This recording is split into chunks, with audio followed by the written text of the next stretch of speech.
Hello and welcome to the Game Theory Podcast. I'm your host, Sam Vecini. Today, Bryce Simon is in the building.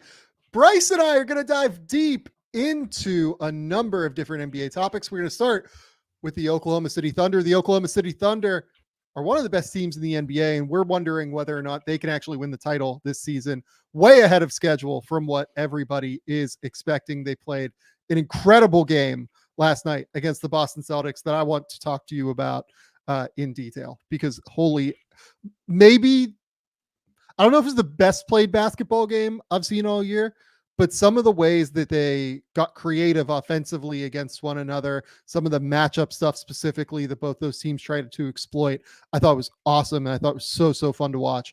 Then we're going to talk about the Lakers. The Lakers are currently 17-17, despite the fact that LeBron James has played at a top 10 player in the NBA level. Anthony Davis, frankly, has played at a top 10 to 15 player in the NBA level. AD has only missed 3 or 4 games. LeBron, I think, has only missed 3 or 4 games. Austin Reeves has played every game and has been quite good after a 5-game start to the season that was a little bit rough. What's going on there? It feels like this team should be hitting on all cylinders. We want to talk about that. We're going to talk a little bit about the first impressions from OG Anunoby, RJ Barrett, Immanuel Quickley in their new locations. I'm going to say from the jump here, so Raptors fans don't, get it twisted. I'm going to have Samson Folk on Friday, and we're going to talk a lot more about the Raptors' overall direction. So if we give them a little bit of the short end of the stick when talking about that, that's why. It's not that we're avoiding the Raptors. It's that I have a longer conversation forthcoming on Friday with Samson Folk about their overall direction and what we're seeing from the team and everything. Finally, we're going to bring back NBA Draft Prospect of the Week for the first time with Bryce Simon. Bryce and I have been trying to find a way to integrate NBA draft talk back into the podcast a little bit. The reason that we haven't been talking draft as much is that, frankly, just fewer of you guys listen. When we talk NBA draft, it's the reality of the situation. I think it's probably a matter of this NBA draft not being quite as exciting and not having as much talent at the top as what we've seen in recent years. And while Bryce and I just love talking about the draft, and we will continue to talk about the draft, we need to find ways to integrate it in a more effective manner. And this seems like a more effective manner. We're going to talk about specifically Jared McCain. And within that, we'll probably talk a little bit more about some of the other Duke prospects, because buddy was Tyrese Proctor really, really good last night, I thought, against Syracuse. Yep. Bryce, that's a 3-minute intro. I think that might be the longest I've done with you before since you've been on the show. What's going on, buddy? Not much. No, it gave me a chance to take a couple sips of my coffee here. Are you drinking coffee? What's in the mug there, Sam? Is it, you time it up perfectly? I drink tea. That's right. I think we've talked about this. Yeah, I used to drink coffee by the bucket load, but then I got diagnosed with ADHD and I can't mix the the medication for ADHD with caffeine because it throws me way off in terms of everything. So I would love to drink coffee. We have a full fucking espresso machine in our house because of how much I used to drink coffee. And I just can't really do it much anymore. No, that's right. So it's 3:30 in the afternoon where I'm at. So I guess that what I was thinking was interesting there. We're both sharing a cup of coffee where it's in the morning for you and the afternoon for me, but we're doing coffee and tea. And I can't help. I know I brought up Ted Lasso the last time I recorded with you. I love this show. I'm in love with this show. And I also think it's hilarious how much he crushes tea throughout the entire series of how awful tea is.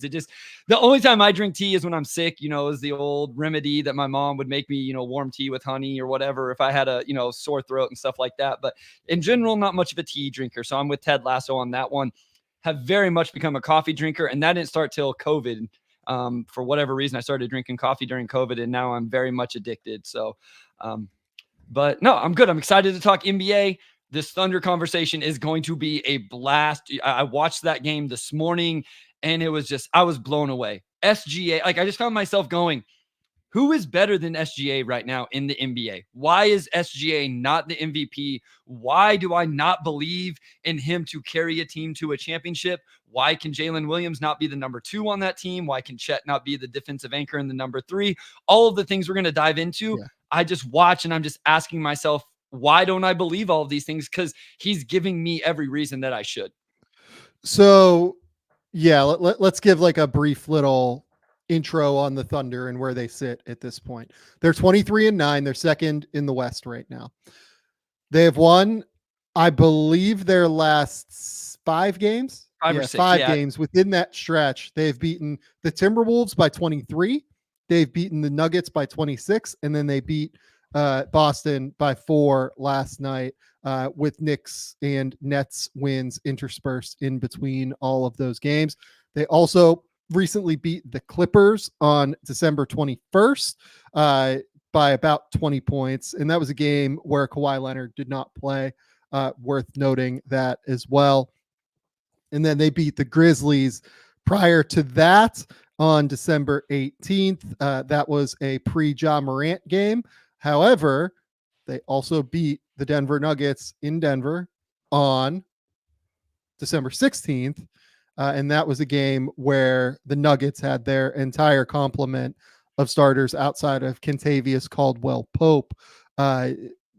This team has absolutely been phenomenal. I love one note that you actually put in our note sheet here. They started 0-6 this season against top 6 teams within the Eastern and Western conferences. And they're now 5-0 since then. They've beaten the Nuggets twice, the Wolves, the Clippers, and the Celtics. They've been fantastic. They have been absolutely unbelievable this season. Their offense, I think, is the prettiest thing to watch in the NBA right now, point blank. There is truly nothing better for me personally as like a basketball nerd, I guess, than just their overall offensive execution, their spacing, the way that they continue to have open driving lanes for Shea, the way that they continue to find different creative ways to get their players involved. It is truly just a treat to watch the Oklahoma City Thunder right now.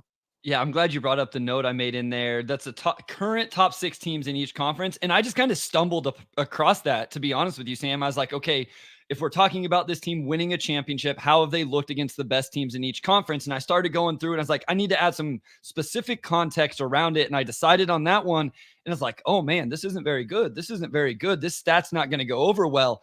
And then it was 5 in a row, as you mentioned. And then their offense. I love listening to the broadcast. I actually used to not listen to broadcasts, but you pick up on a lot of things now. And Scalabrine, I listened to the Celtics one from Tuesday night's game, and he just immediately at the start of the game said, this Thunder team has great spacing and attack you off the dribble. You better be able to guard your guy, because all 5 dudes on the floor for the Thunder, essentially at all times, even the guys off the bench, are going to be able to shoot it. They're going to be able to pass it, and they're going to be able to attack you off the bounce. Even a guy like Isaiah Joe, who's known as a shooter, he will attack a closeout and you have to close out hard. Cason Wallace can do it a little bit. Kenrich Williams is skilled. Jalen Williams, the other one, is skilled. As you said, I don't know if it's the best offense in the league, but it's the most fun to watch. It's the most beautiful to watch, in my opinion. So they're 5th in offensive rating right now. Aesthetically, I agree with you. I think they're the best offense in the league to watch, at least. I think there are 3 things that I point to, and 2 of them are kind of connected, right? So the first one is just the way that the Thunder have built this team, right? They have built it. And if you look at what they've done since Mark Daigneault took over, they've tried to play 5 out. This is why they played guys like Darius Bazley, Isaiah Roby, currently still Kenrich Williams at the 5 throughout this build of their roster. It's because they knew that they wanted to play this way where they could play 5 out at all times. That is their goal. When they got Shai Gilgeous-Alexander, they understood that they had this truly elite driving weapon who is the best driver in the NBA, point blank. He is the best guy getting to the basket, getting paint touches. Apologies to Ja Morant. I do think Shai is just a little bit slightly ahead of Ja at this point in terms of purely getting paint touches and finding creative angles to finish. Having the spacing around him, being able to have a center that can not just shoot, and this is where Chet just like completely unlocks things, but make plays with the ball, pass, do everything. That is what has completely unlocked this thing. in my opinion.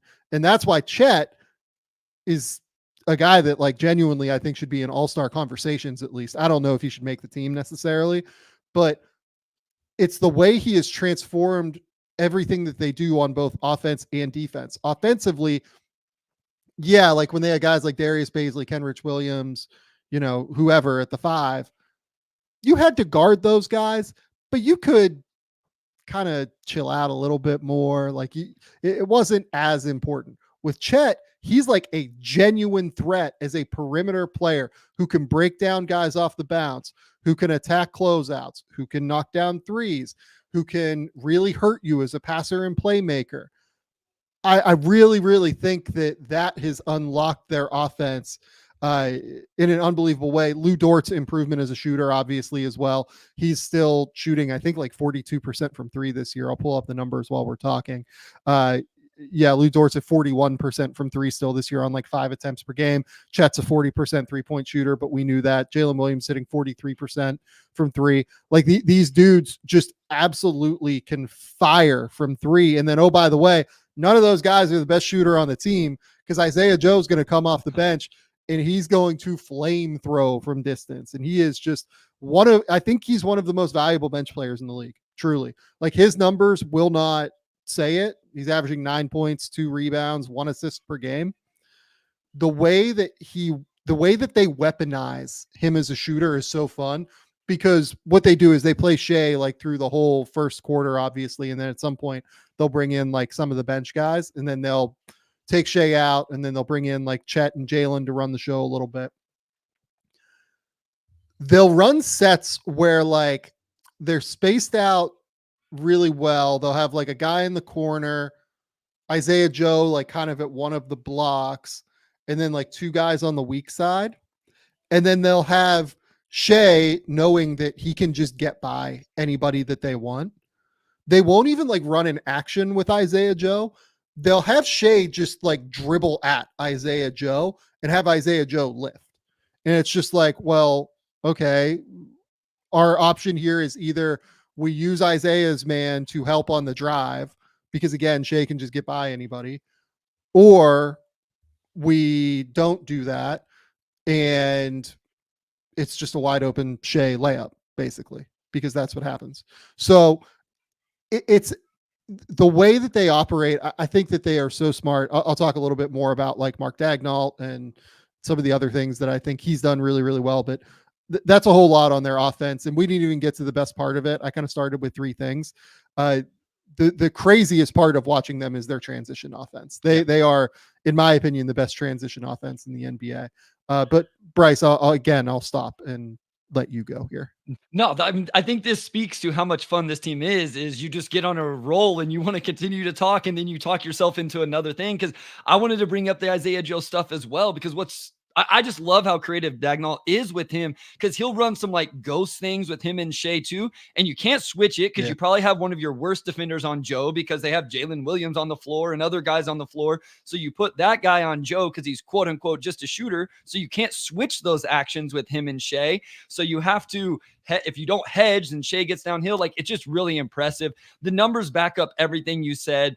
They're first in the NBA in drives, points off drives, assists off drives because they shoot so well from 3. Shea's first in the NBA in drives, points off drives, free throw attempts off drives. I thought the first 3 possessions of the Celtics game was very indicative of this team. SGA hits a mid-range over Derek White.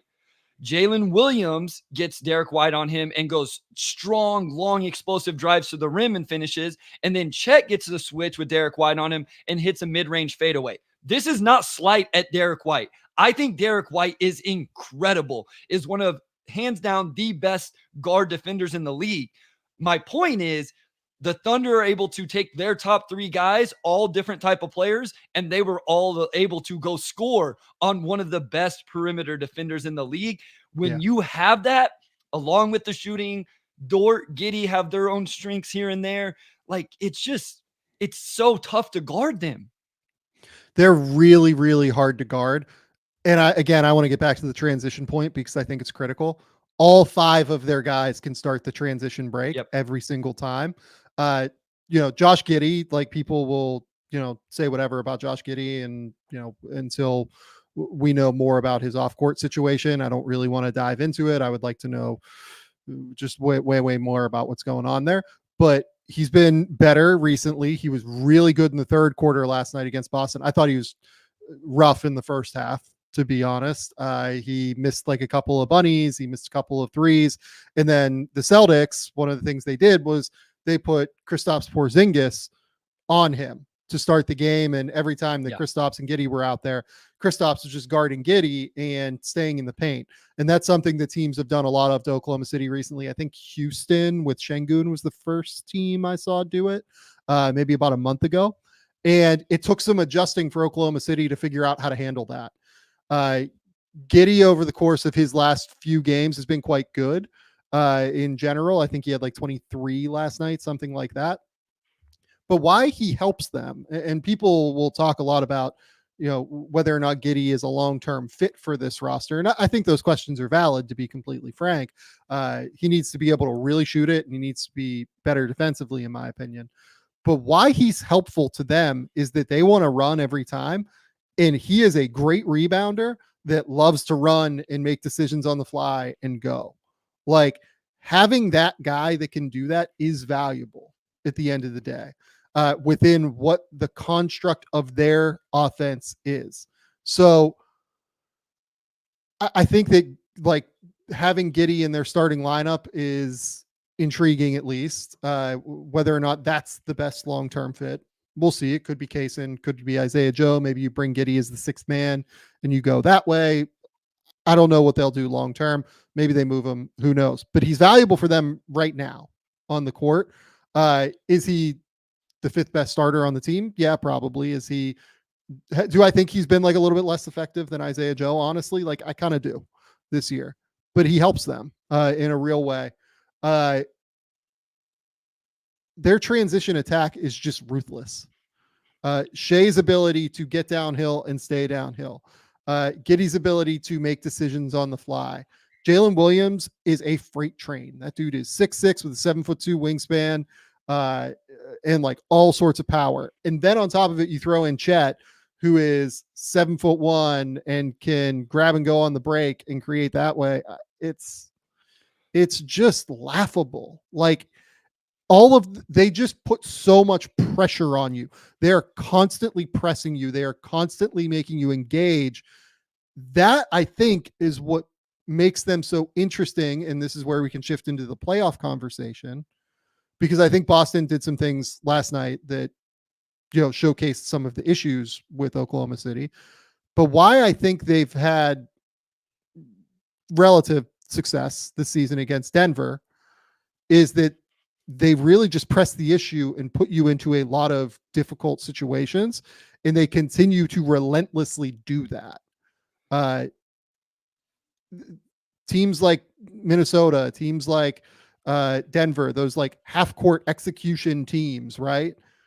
If you can just beat them down the court and you have the dudes to be able to do it consistently, I don't know. Like, I think that piece of it is translatable to playoff success, even if they have other holes that teams will try to exploit. Well, and I think what Chet does in the transition game is he's a really good trail man from the 3-point line as well. So that's guys trail. I mean, he can bring the ball up if you want him to. I get it, or get out and run.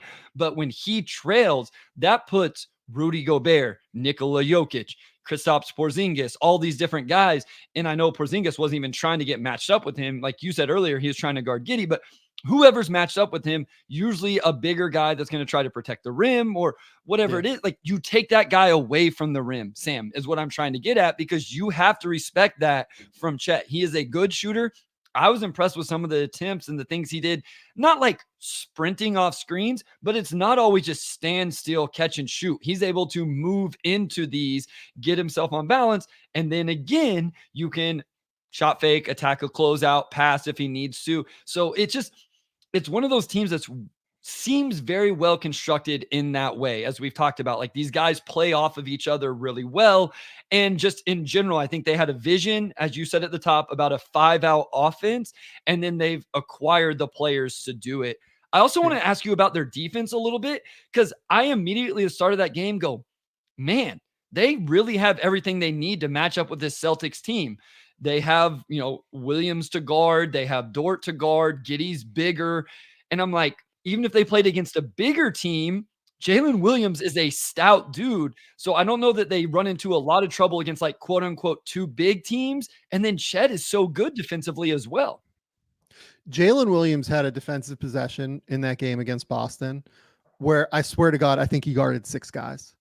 Like it was in transition. He like kind of stumbled and like he got matched on to like Tatum and then like they switched it onto Drew and he forced a missed shot from Drew.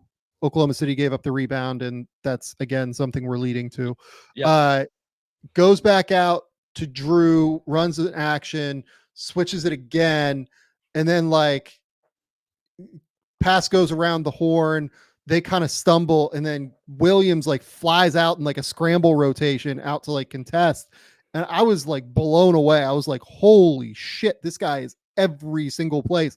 I think he's been fantastic on defense. I think Chet has obviously been fantastic on defense, just in terms of his positioning, in terms of the rim protection that he brings them consistently every single night. Shea is the guy that's like really taken a leap here defensively. Like that's, for me at least, why I have him ahead of Luka right now for MVP, and why I think he is like a very live MVP choice right now. He genuinely should be in that conversation. I don't know if I would take him over Embiid. Embiid is like breaking worlds, and at some point we have to talk about Philly it's again. Probably second, right? Like that, I could get him all the way to second. I had a hard time getting him over Embiid right now. Yeah. Yeah, I mean, look, like Jokic is great, Jokic, yeah, and has been unbelievable this season. I would find it really, really hard to put somebody over Jokic. I find it so hard to put like Embiid over Jokic. I think I would have it 1, 2, 3 right now with Embiid, Jokic, Shea, but I'm willing to hear this out as we get 10 more games into the season before I have to do mid-season MVP choices. Yeah, Shea is just sick. He's so sick on the court. Like the deceleration is absurd. The footwork is absurd. Like just completely attacks the rim at will. Has gotten so much better as a live dribble passer off of both hands. Like he threw a semi-transition left hand, like live dribble, like hook pass across, like, on a drive to like the cross wing, like driving left to the right wing. And I was like, whoa, like this is stuff like you've been able to do for like the last year and a half, but like continuing to add it on is just absolutely sick. They're the way that he has layered things into his game. If you told me within the next 2 years that Shea is the best player on planet Earth, I would buy that. Yeah. I mean, what I love about it, and this is nothing against people whose game is a little more flashy and have the highlight dunks. Like I'm not taking shots at anybody. I love watching those guys as well.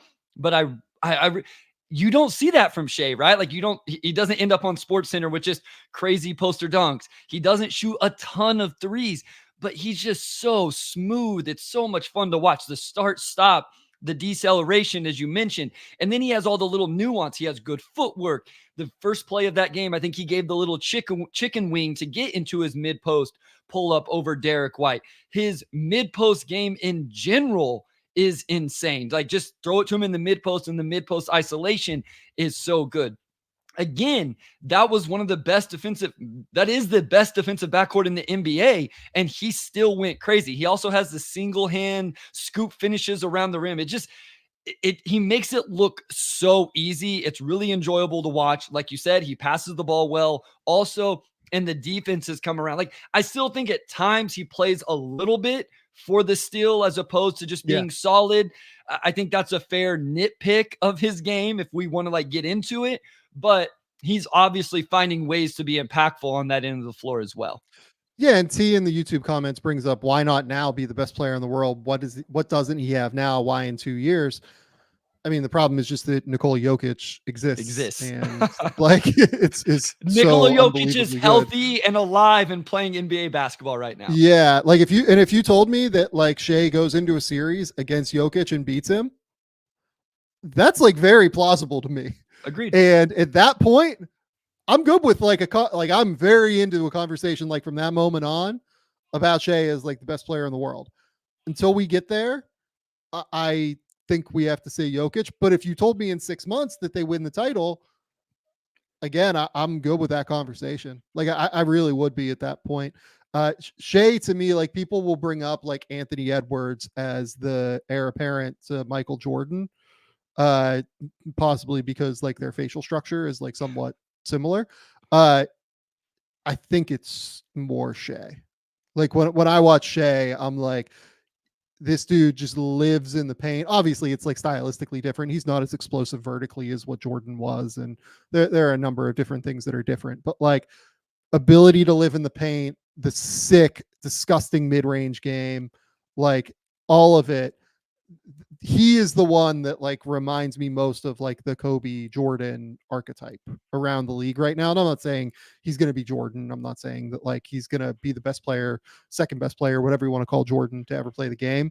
But like just stylistically, the way that he plays, that's the guy for me right now is Shea.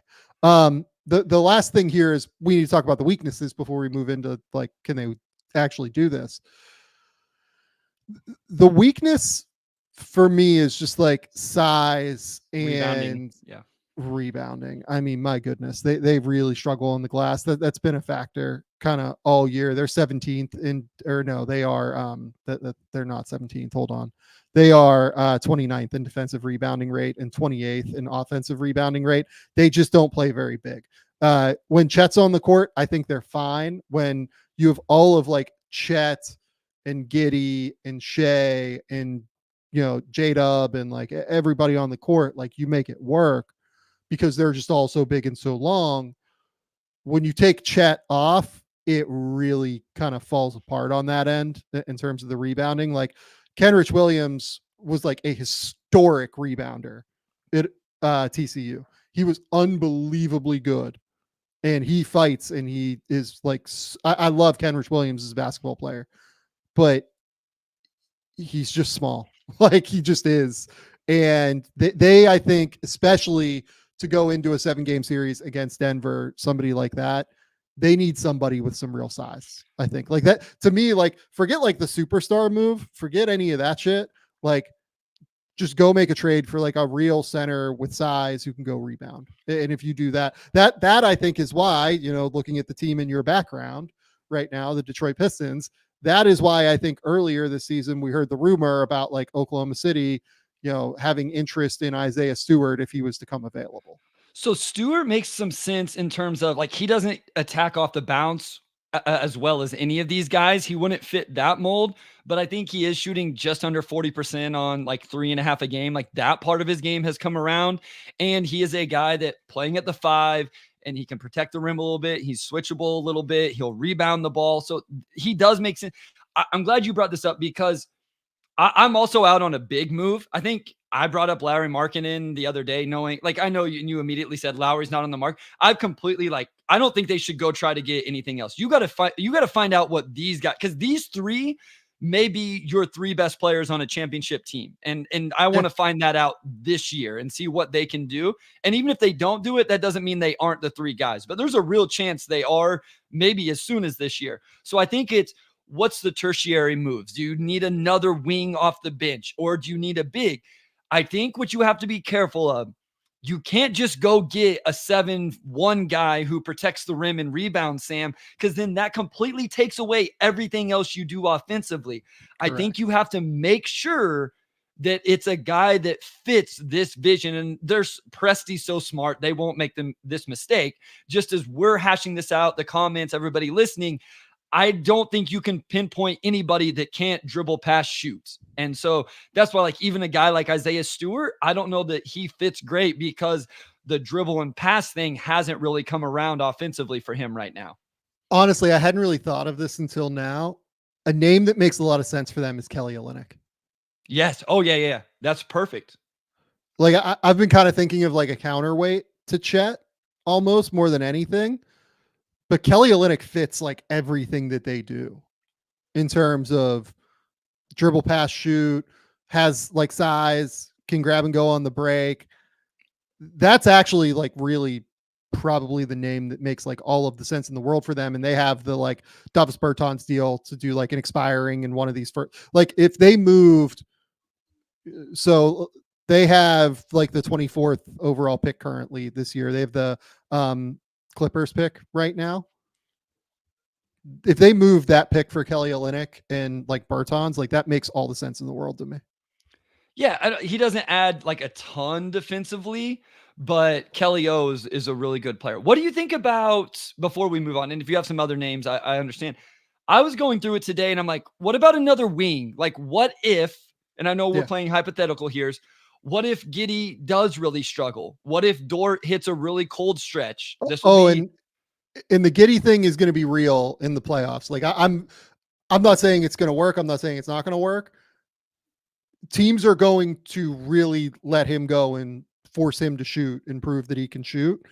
And we'll see how that goes. Like they need a real counter to him, and the counter with size, I think too. Cason Wallace is really good and can play bigger than what he is because he's so strong. But again, he's a rookie who's played admirably, played great. This is not Cason Wallace slight. Like my fear for the Thunder is they get into the playoffs and these three guys are 1, 2, and 3 on like an almost championship level team, but you almost miss out on it doing it this year because you don't have the depth that you would need. So I'm okay going in on that. So I was trying to think of wingy guys that maybe could come in and help. Like a name that popped up, I don't know if this makes sense, but Gordon Hayward is a guy that can dribble, pass, shoot, and would be on an expiring deal. I don't know that's a great fit, but he was a name that popped into my head that could be on the move. Like, does Jayshawn Tate shoot it well enough to bring him in? Too small to me. Too small. Gordon Hayward as well. You don't think he's quite big enough?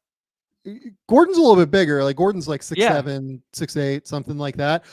I think I'd want somebody that's like a little bit more physical. Maybe. Okay, that's fair. No, I agree with that. Okay. Like something like that. Like Dorian Finney-Smith like isn't an incredible rebounder, but he's like pretty physical, like in the way that he goes about it. I don't know if they would want like a longer term signed guy though. Like again, that's why like the Olynyk thing like makes all the sense in the world to me. Like he's just signed through the end of the year.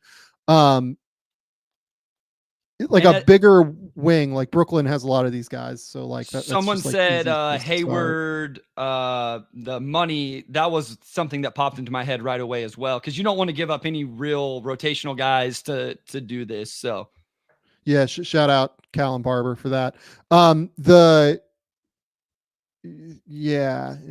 People have brought up Wendell Carter. I've seen that before.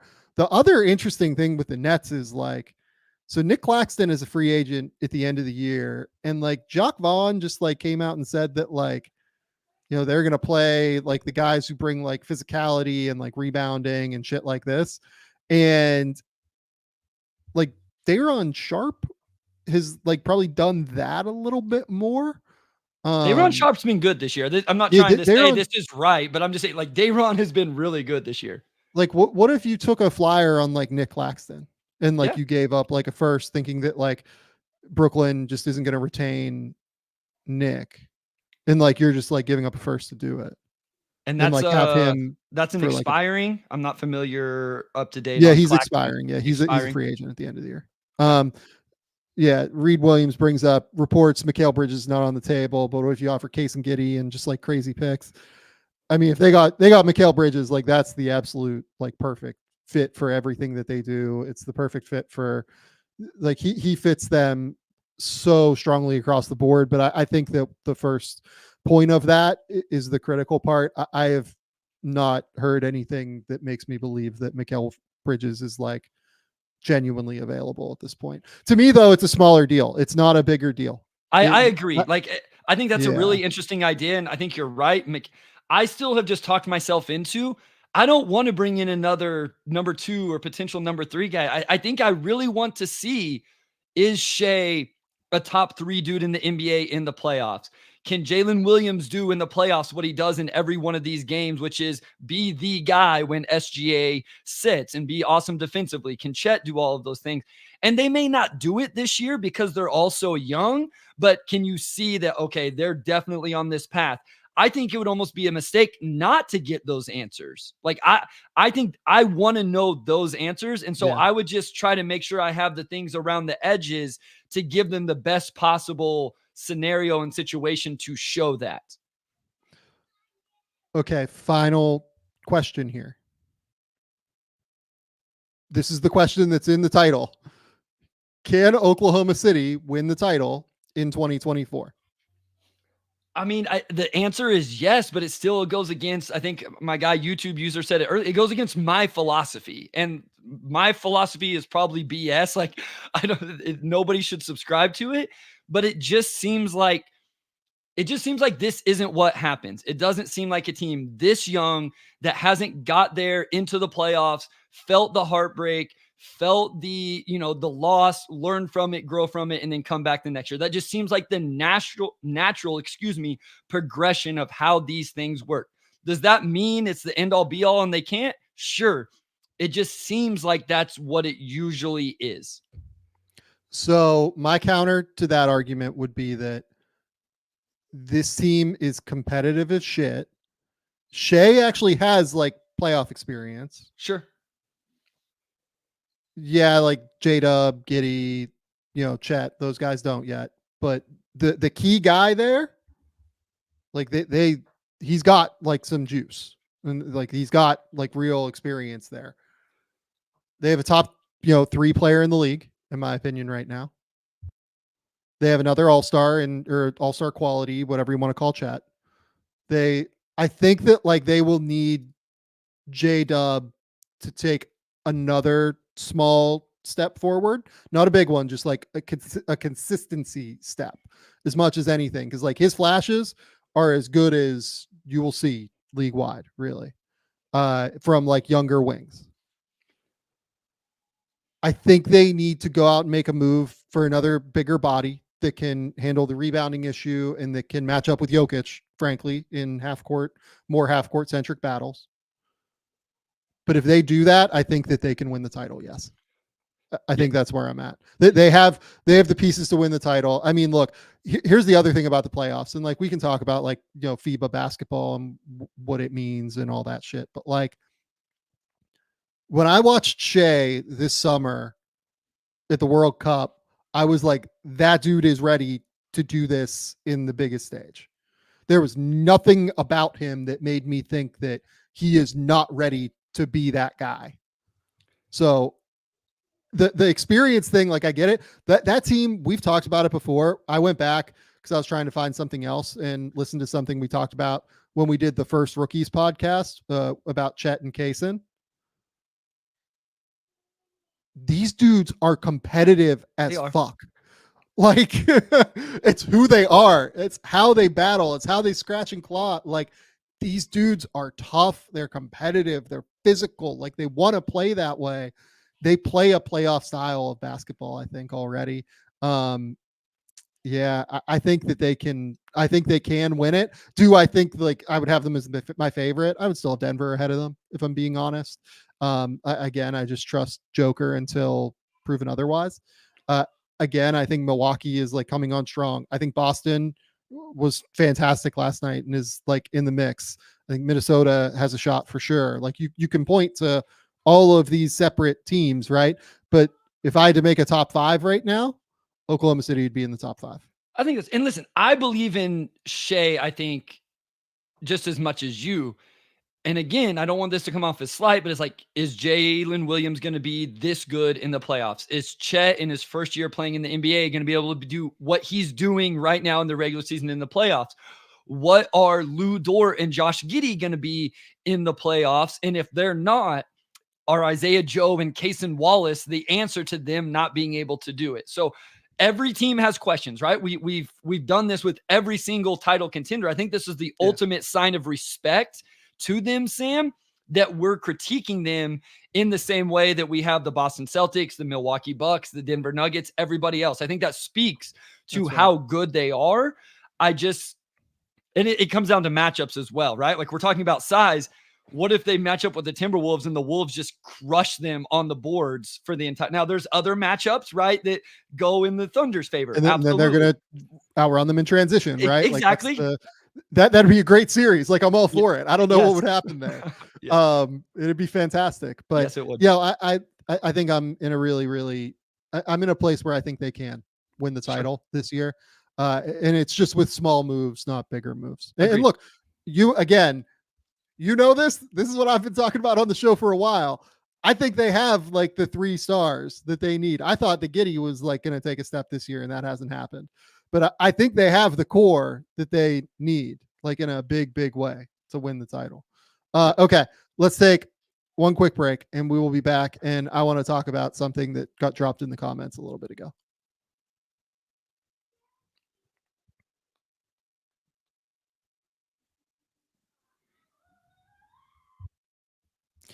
Okay, we're back. And a few people in the comments have asked me about Wendell Carter. And this can lead into something I wanted to talk about maybe at the end, but we can talk about it and transition from Oklahoma City to that. A bunch of people have said like quite like the fit of Wendell Carter in Oklahoma City, would love Carter in OKC. Like there are quite a few of those comments, and it's reasonable. Like he's a guy that big physical body, good defensive positioning, can shoot. There's a lot there that would be a fit with Oklahoma City. Sure, like it makes sense to me. Like I'm for Wendell Carter as a name. Like you'd have no problem with Wendell Carter as a name in Oklahoma City, right, Bryce? No, that's fine. So if it opens up minutes for Bitadze, that's what I wanted to talk about. So a couple people have asked me recently. Armin Sharagan, Sharajan asked me, hey, you mentioned on a podcast, you had an opinion on the Magic center rotation that would break the internet. Being a Magic fan, could you say what it was? You have me on pins and needles. This is probably like 4 weeks ago or so. My take was not only do I think that like Goga Bitadze makes them like a better team right now because of his rim protection, I think that Bitadze's level that he was at for those first like 20, 23, whatever games of the season is higher than the level I've seen from Carter at any point in Orlando, purely because of the defense. I get it. Like, trust me, like Wendell Carter is a guy that I've loved for a long time. I get it that Wendell Carter averaged like 15 and 10 over the course of the last couple years and, you know, would occasionally make threes and everything. I think that people were not recognizing how good Bitadze was specifically on defense. Like, I think that Bitadze was probably one of like the 12 or so best defensive players in the league at that point in the season. And for as much as I love Wendell Carter, I think that that level that he was bringing was, along with, you know, Jalen Suggs being like the best guard defender through the first quarter of the season, and Jonathan Isaac playing like 15 minutes a night and just like wrecking worlds and wreaking havoc defensively. I thought that, like, you know, among other things, he was, as much as anything, kind of the linchpin for how that defense was working along with Suggs. So I think Bitadze has been like incredible this season. Yeah, I mean, every game I watched when he was starting, I just continue to put in my notes how good he's been, how good he's been. And if I'm not mistaken, he did move back into the starting lineup last night, and they brought Wendell Carter Jr. off the bench. I believe I didn't watch the game, and you know, I'll be completely honest here. I haven't watched that one, but I believe that was the case in the game last night. It's been a couple of games for what it's a couple games. So yeah. I don't know. Like, listen, I assume this is where you were going with it. I really, really like Bitadze. And then I think Mo Wagner has played really well off the bench as well. Like, to me, there's just it makes no sense to have all three of those guys, because I don't know that you can really play any of them together for long stretches anyway. You know, Wendell Carter Jr. is actually on a pretty decent contract. Just looking, you know, that up here. It's an unbelievable contract. Yeah, it's not just like it's decreasing, and it's starting this year at 13, and it's at like just under 11 in 25-26. Bitadze is an unrestricted free agent, and then Mo Wagner is he has one more year on his. So they have all these dudes. But like here's the thing with Mo, like they have Franz there. Yeah. And look, like if some team's gonna offer Mo like a starting spot, like I'm sure that would be a thing where like he'd consider going, but like I would think that like there's a lot of happiness there in Yeah. terms of like Mo being like the long-term backup center there. Yeah. So, I mean, at the end of the day, though, you have 3 guys on really good contracts, 3 quality centers, but I don't think it makes sense to have all 3 of them. So that's why every time we talk about a team needing a center, I always brought up the Magic. I brought Yeah. up Bitadze. I assume Wendell Carter probably would get more in a trade just based off reputation. I think he would get more in a trade. Yeah. Plus, like Bitadze is expiring is like a big reason why, obviously. And Carter, again, like seriously, Carter might be on like one of the best contracts in the NBA right now, among non rookie scale players. Yeah. The problem for the Magic is that again, Bitadze is unrestricted. I believe that they can't extend him because I think he signed a 2-year contract, if I remember correctly. So can you really feel comfortable that your center position is taken care of if you move Carter and then like you might have to overpay for Bitadze at that point, and then like it just gets complicated. It gets really, really complicated. I think they kind of have to rock with it until they know what's going to happen with Bitadze this summer. I would probably, unless like I got like a crazy offer, I would probably keep Bitadze or keep Carter and Bitadze. Yeah. And then figure it out. And like I can't imagine that Mo is going anywhere either because Franz is about to be a max guy there. I mean, that makes sense. You re-sign Bitadze, you know you have him locked up. If somebody comes in and tries to offer him something you're not comfortable with, then you go back to Wendell Carter Jr. and Mo, and you feel good about it. Or you sign Bitadze if at a number you like, and then you can make the decision from there. Yeah, like even if Wendell Carter like does not totally bounce back this year, right? He's still going to be a guy hitting free agency at 25 with 2 exceptionally cheap years left, who for the prior 2 seasons to this one averaged 15 points, 9.6 rebounds, 2.5 assists, shooting 53, 34, 72 from the line while playing like effective positional defense. Yep. That guy's still going to have like a lot of value on the trade market. So yeah. I think keep them. It doesn't sound intuitive right now, but I think I would keep them all at this point. No, that makes sense. And again, like I sometimes hate when we do this where it's like we love Bitadze and all, and it makes it sound like we don't think Wendell Carter Jr. is any good. I don't think either of us believe that. It's just they're both starting caliber centers. Exactly. Yeah. So and Mo Wagner, by the way, has been like one of the better bench bigs in the NBA this season too. Like you would go Naz Reid, Hartenstein when he was coming off the bench, and then Mo is right in that next tier of guys. Yeah, like 100%. Like I think Mo has been really, really effective. He's averaging 11 points on 60% from the field right now, 4.4 rebounds, playing like 18 to 20 minutes a night. He's been really, really good. Yeah, he's been really, really, really good this season. Okay. Let's go to the Lakers. The Lakers are currently 17-17. On its face, that doesn't seem disastrous, but they're currently 10th in the Western Conference. They've played 34 games, obviously. Anthony Davis has played 32 of those games. LeBron has played 31 of those games. Austin Reeves has played all 34 of those games.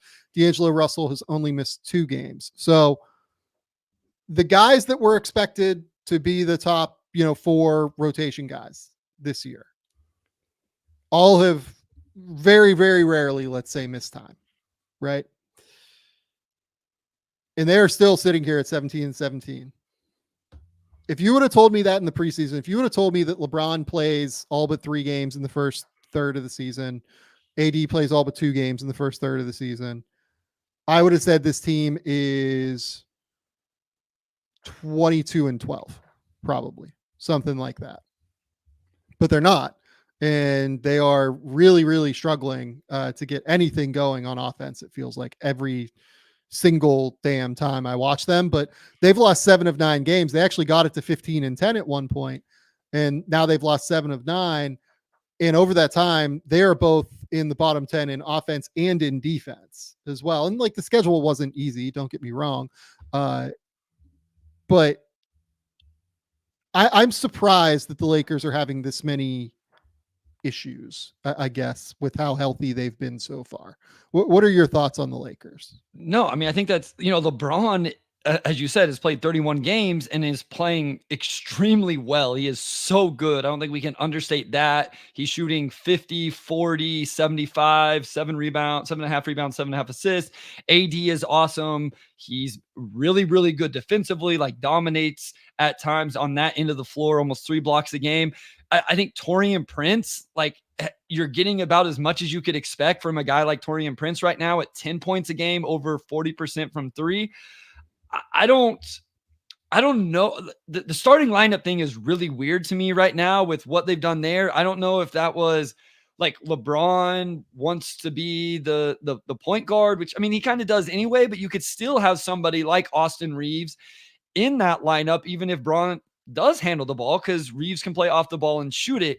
And so I thought that was weird. They moved Reeves to the bench when he was struggling a little bit, and he's played really well since. And I don't know if those things go hand in hand or not, but it was kind of like Reeves and D'Lo didn't make sense playing together. Well, now you've since moved D'Lo to the bench also, where now they're having to play together again, although D'Lo is hurt and missing some games. I think the move has to be you move Reeves back into the starting lineup. I don't know. Probably Cam Reddish has run his course in the starting lineup, in my opinion. I listen, maybe I'm just too big of an Austin Reeves fan.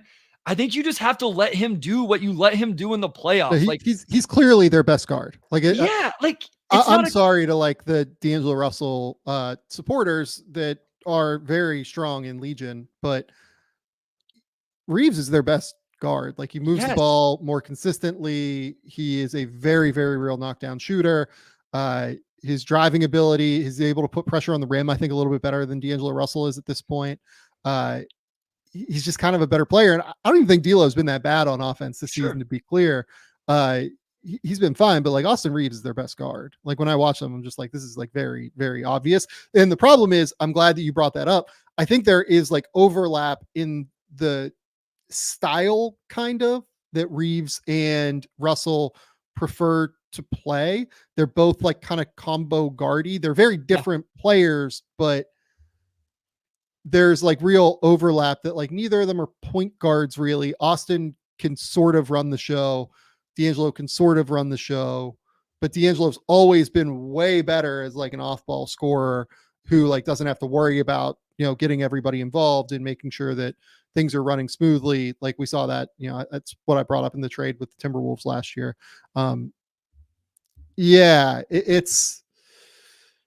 It feels like to me the easy solution here is just bringing Reeves back into the starting lineup. He's actually like a good basketball player.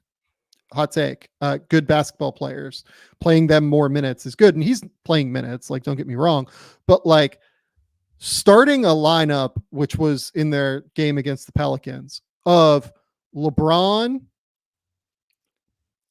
Taurean Prince, Jared Vanderbilt, Rui Hachimura, Anthony Davis. That's like malpractice in today's NBA.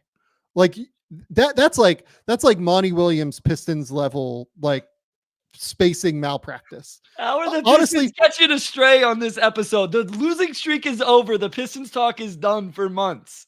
Truly, it might be worse because like the Pistons like don't have a lot of great options as shooters. The Lakers have Austin Reeves. Like, just start the guy. He's better than these dudes. I remember when I saw the tweet that that D'Lo was going to the bench, and I was like, oh, Austin Reeves back into the starting lineup. This makes sense. They put him on the bench for a little while. He started playing well. Now they're going to reward him, put him in the starting lineup. And then I continued to read the tweet or whatever it was, and it's, oh, Jared Vanderbilt. And nothing against Jared Vanderbilt, but I was like, wait, what? Like, what are they doing there? And so, and listen, so people in the comments have brought up, Austin Reeves does need to get better defensively. I think he would admit that and say that too, that, at times he's got to be a little more engaged and he can improve there also. But at the end of the day, they need what he does really well. And I think he can score the ball. I think he can distribute the ball. And as you said, like, sometimes it's as simple as he is a very good basketball player. When they were, LeBron, AD, no question 1-2. There's no question, undoubt. But Reeves was so huge in that playoff run. I just kind of assumed we'd come back and Reeves would continue to be in that role this season. And it just doesn't seem like they've really entrusted that in him as much as I think they should. So here'd be my question for you. The minutes with LeBron. Austin Reeves and LeBron this year have played 607 minutes together. They are currently a negative 0.6 in those minutes, 115.6 offensive rating, 116.1 defensive rating. In the minutes where LeBron is on and Austin Reeves is off, they beat teams by almost 8 points per 100 possessions. I have the numbers in front of me and I can kind of tell you why I think that's the case. But why do you think that's the case? Having like watched the tape and like what you think is happening with LeBron off and Austin on, they are actually basically better. Why are the Lakers not having success with Reeves on the court? Is kind of my question. Well, I don't know that they use him the way I would want to use him anyway. I don't think they like put the ball in his hands and let him attack and run the ball screen and roll with him and AD or him and LeBron. So I don't even know that he's getting to do what he does best a lot of times. Like sometimes it seems like he's out there just getting in conditioning in those situations. Like that was one thing I thought was a silver lining when they did move him to the bench was, okay, well, at least he's going to get to cook and really handle the ball and do things in those situations. Where was it worse? What's the big gap there? Do they get considerably better offensively or defensively whenever Reeves is off and LeBron's on by himself?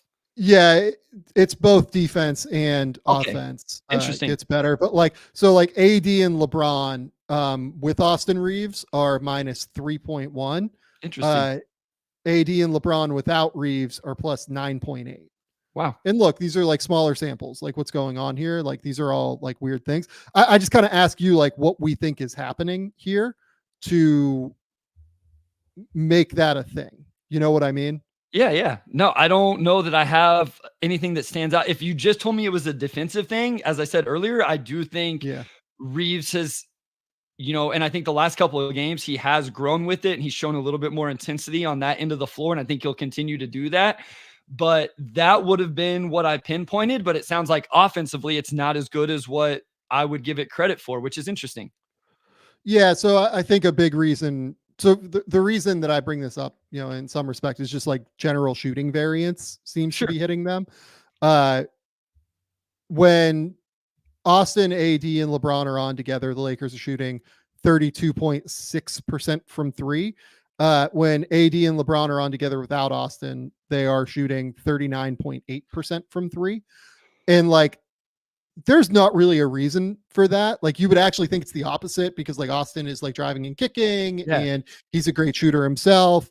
He's typically coming in for questionable shooters. I think some of this is like shooting variance is a very real piece of it. Additionally, like you look at the like opponent 3-point field goal percentage, like opponents shoot better when Austin is off the court from three versus when he's on the court. Like it's the whole thing is like pretty bizarre. It's like small sample size theater in so many ways. Additionally, teams from 2-point range are shooting 55.6% with Austin Reeves, AD, and LeBron on the court, and they're shooting 49.4% from 2-point range when it's just AD and LeBron. Austin, I think, does play a role in that just in terms of like giving up drives from time to time. Sure. But like that's an enormous gap that like he can't make up on his own. Yeah, I mean, I think somebody was shooting some defensive rating stuff at us the other day, and it was from a very small sample. And I'm like, I don't love defensive metrics in general. I think it's truly one of those things, and I'll use them from time to time. But you have to have a large sample, and usually it's just team stuff for defensive rating and points per possession given up and those type of things. It's just such a hard thing, especially on the defensive end, to quantify what an individual player does. And like you said, when you're in smaller samples, less minutes, those type of things, there's so much variance in shooting and those type of things. When did those minutes happen at, end of games, those type of things. So it's really, really hard to always use those things, even on off. Sometimes I'm like, man, there's lots of times I'll look like that doesn't make sense, like based off what the eye tells me. But it's still this isn't a like shot at analytics. I think analytics are super important, and I think they've grown our game and all of those type of things. It's interesting to hear that there is that big of a gap, and so hopefully that would shrink as we see Reeves on the floor more with those guys, and then also get more of a sample. I think that's right. Like, I think to me, it's purely just like variance on some level. Part of it is like he needs to improve on defense, but I think mostly it's variance. If I was the Lakers, I would be starting Austin Reeves, LeBron, and Anthony Davis. And I think I would probably start next to them. I would probably start Vanderbilt. Honestly, like it probably would be Russell, I guess. Okay. But I wouldn't mind Russell as like the bench guy to me. The name that like I would love, like I would really love it if Max Christie would like figure it out, because like he's kind of the person that makes an awful lot of sense for them to be able to come off the court and like knock down threes and play defense and do things. But like he hasn't been able to get that together yet because he's still, I think, 20 or 21 years old. It's interesting. I like the idea. So someone brought up Rui, like Rui's a bust. I don't care what contract he got. Like I wouldn't have paid Rui that much money, but I think Rui can be like an effective bench scorer for them. Like if you could bring in Rui, Russell, and like have LeBron run second units, that's probably fine to me. Like to me, like that makes a lot of sense. Someone brought up Cam Reddish in the comments. Like I think that the bloom is kind of worn off of that rose to start the season. He's back to shooting under 30% from three. He's just not consistent enough, unfortunately. Look, like this, I will say this. Why are the Lakers bad right now? Or why are they 500 is the big overarching question we're asking. I think the answer is twofold. I think that their group of like 5 through 10, 6 through 10, whatever you want to call it, their minimum signings just did not work out, right? Like these guys, it's a struggle. Like Taurean Prince has been able to knock down shots, but like for the most part, I think these guys have not really been all that effective this season. Christian Wood has not been all that effective. Jackson Hayes has not been all that effective. Max Christie, is a draft pick, hasn't really been able to work it in. Jalen Hood-Schifino was always a bit of a project, I thought, coming in as a younger freshman. Gabe Vincent's only played 5 games. Gabe Vincent got hurt. Injuries are another big factor here. The other piece of it is like, I think that Darvin Ham has really hindered them in terms of his rotations and not given things enough time to like work itself out. Every time I watch them, I feel like it's something new for them. Yep. And it's impossible to get in any sort of rhythm. I have not been a big fan of the Darvin Ham experience, even with them like going forward and winning in the playoffs. I thought that I don't want to say they did in spite of him, because I thought he made some good adjustments throughout the playoff run, but like we're on probably 18 months or so of him being the coach. And I would say that 13, 14 of those months have not been all that positive. Yeah, no, I think what you said is right in terms of, I remember what we were talking about, kind of grasping at straws. We were talking about this a couple episodes ago, and that's what it seems like right now. And I understand that to an extent, right? Like if you don't think it's working, then maybe you want to try something different and switch it up. But eventually you got to lock something in and grow with it. And in my opinion, I just think Reeves in the starting lineup, D'Lo off the bench, always made more sense to me, because I just thought Reeves made more sense with those guys. I know. And then D'Lo off the bench. It makes a lot of sense if Gabe Vincent is there. It makes a lot more sense.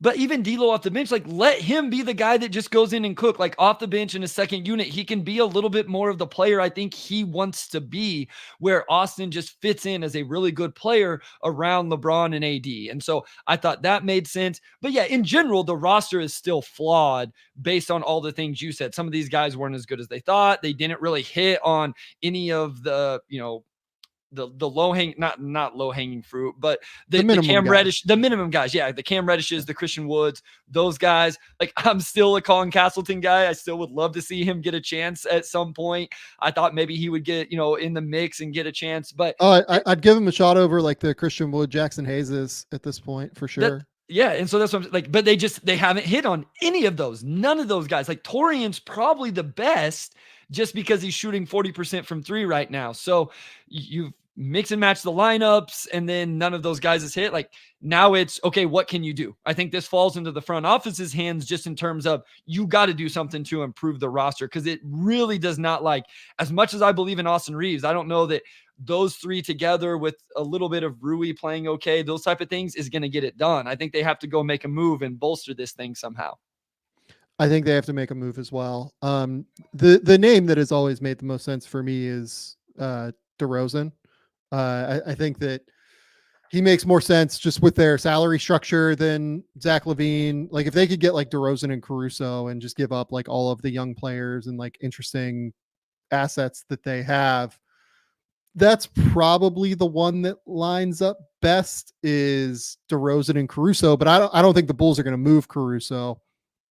So I think that like it's just going to depend on what DeMar wants from this season, right? Like, are the Bulls going to be like, hey, we're willing to send you to a contender, or are they just going to give him an extension? I don't know the way that that's going to work out, but I think the Lakers need more offensive juice and more offensive creation in today's NBA, and it particularly, I think, needs to come from the wing. Yep. Somebody with like maybe a little bit more size, I think, because I think you can run Austin at point. You can obviously run LeBron at the point. I think it needs to be somebody with a little bit more size. Yep. I agree with that. Any other names like stand out to you for them? Like, it's kind of hard for me to, it's hard for me to pinpoint like everything there. I always try to go back to the names. There's not a name that stands out from our trade deadline primer. Yeah. Other than like DeRozan, as you already brought up, and obviously then if they could somehow, get Caruso also. I do think I think Gordon Hayward would help them. Like, you brought up Gordon Hayward a couple times. Like, Gordon Hayward would help them. Again, I'm like a little bit skeptical the Hornets are going to move Gordon Hayward personally, but we'll see if they do. Like, he's obviously a name that needs to be considered here. What about just Buddy Hield, just the floor spacing? I know he doesn't fit everything you're talking about. Would be helpful, but like, what are the Pacers getting back? Like, are the Pacers thinking, well, what are they going to do with him though? Like, they've kept him now he's not even starting, at least the last couple times. Like, it's like Nebhard is starting next to Hallie. And so, I mean, what's going to be the market? Yeah, look, I don't think it's like an enormous market for Buddy. But like the thing with Buddy for them is that he's a big expiring contract for them to go out and make like a real move, like to go get Siakam. Okay, yeah. I see what you're saying. Somebody who can really play. So I don't know that like you can move Buddy in that way. It's hard. The Lakers are in a really tough spot right now. They need to get a little bit creative, or they just need to hope like the Bulls just move them DeRozan. And I think that like you could do like DeRozan for D'Angelo Russell and Rui, I think is pretty close.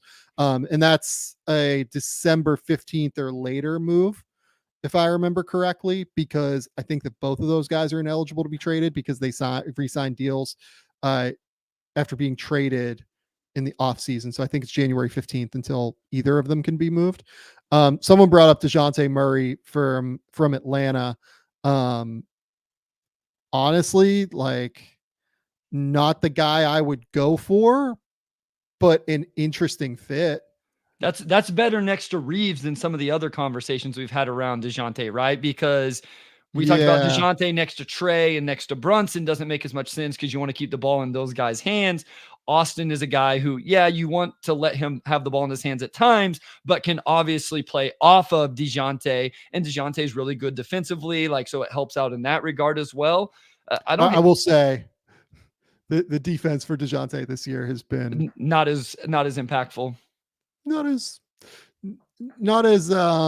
engaged. Let's go with there are moments where he can still turn it up, but like he hasn't been quite as engaged, I Yeah. think.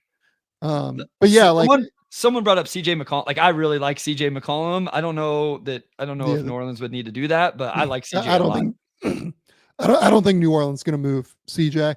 What would Atlanta's reason be for moving DeJounte? Do they want to avoid the tax next year because they're bad? Yeah, like that's really it. Could you get Jalen Hood-Schifino, in a first round pick for DeJounte or something? And it is that better than what they could get from somebody else like the Knicks, because apparently the Knicks have interest in DeJounte. So it's all about just like finding whether or not the Lakers have enough to get the guys. I still think DeMar makes the most sense. And none of the Nets guys are really good enough offensively to get you excited. Like we were talking about Dorian Finney-Smith and some of those guys for other teams, but for the Lakers, Dorian Finney-Smith, doesn't do it as much. They're not moving Cam Johnson. We talked about McCain. Like even like the Hawks, they have some interest, but like those guys don't score it well. They're not moving Jalen Johnson, obviously. So they're not going to move. Like Sadiq doesn't score it well enough. DeAndre Hunter. If you could get Malcolm Brogdon. Okay. That's somewhat interesting to me, like a little bit interesting. Again, like the Blazers are rebuilding, so they probably wouldn't mind a pick or like a younger player like that.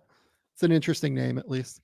All right. Do you have anything else on the Lakers before we get done here? Nah. Okay, so let's zoom through these first impressions from the Anunoby, Barrett, Immanuel Quickley deal. So you watched the Knicks game, OG Anunoby's first game. They beat the Minnesota Timberwolves 112-106. What was your impression of the way that Anunoby fit within their offense and defense? Yeah, I mean, there was one very impactful defensive possession. I think it was against Ant, where he ended up, stayed in front, was able to slide, forces a turnover. I think it led to a Julius Randle transition finish. And then he hit a huge corner three-pointer, which is something OG's really good at. So I thought it was fine, the early returns on it.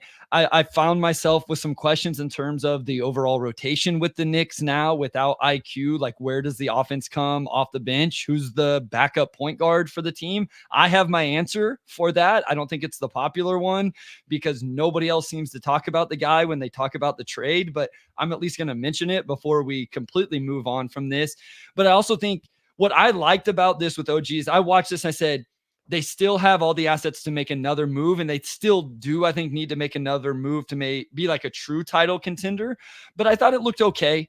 I'm interested where, again, the bench scoring, and then they lost like 10 or so 3-point attempts a game with those two guys in Barrett and IQ. So where does that come as well? OG shoots threes, but I think defensively, he's really going to help them with what he does on the wing. And then real quick, like, the other thing was Hartenstein was really good in this game. So I think that helped their defense be good as well. So just a couple of quick things that stood out to me. I saw that after the game, OG Anunoby basically told some of the guys on the team, like, hey, I don't really know like what the plays are yet. I don't really know like, everything that's going on. So I'm just going to spot up and I'm going to cut. I'm just going to like try and attack the rim that way and make things work that way. I thought he was really, really effective at doing that. Like, I would love to see him do that more. I thought that later on for the Raptors, he probably got a little bit less active as a cutter. And that's a way that like he can really impact the rim. Like OG Anunoby this year in half court situations is shooting like 53% from the rim. And in part, it's because most of his possessions come in on ball situations at the basket. Where he's like driving toward the rim, trying to create in ball screens. I love the idea of him, playing off the ball, cutting, trying to put pressure on the rim that way, especially if they are willing to play Hartenstein out high, play Randle, as the spot up player that like he often plays as. I think that could be like a really, really effective usage of OG Anunoby. And I liked seeing that in the first game. Defensively, I thought he was really good, obviously. I also like, this is something I didn't think a ton about when the trade happened, I will say. But I really like the idea of the lineup flexibility he gives them of being able to shift Randle down to the 5, because what you need to be able to do that is you need like an enormous fucking human being at the 4. Randle will be fine on the glass. He's a great rebounder. It's rim protection and it's just like having length and like size out there. Anunoby really brings that.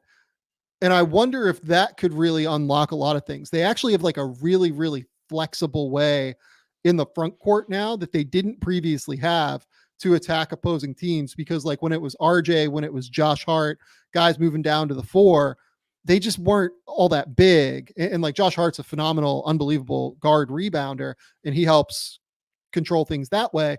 But he's just not quite big enough and like doesn't cover quite enough ground, in my opinion. So I think that OG gives them a lot more lineup flexibility if Tibbs is willing to do it. Like Tibbs loves having a center out there. We'll see if he's willing to consistently go small, right?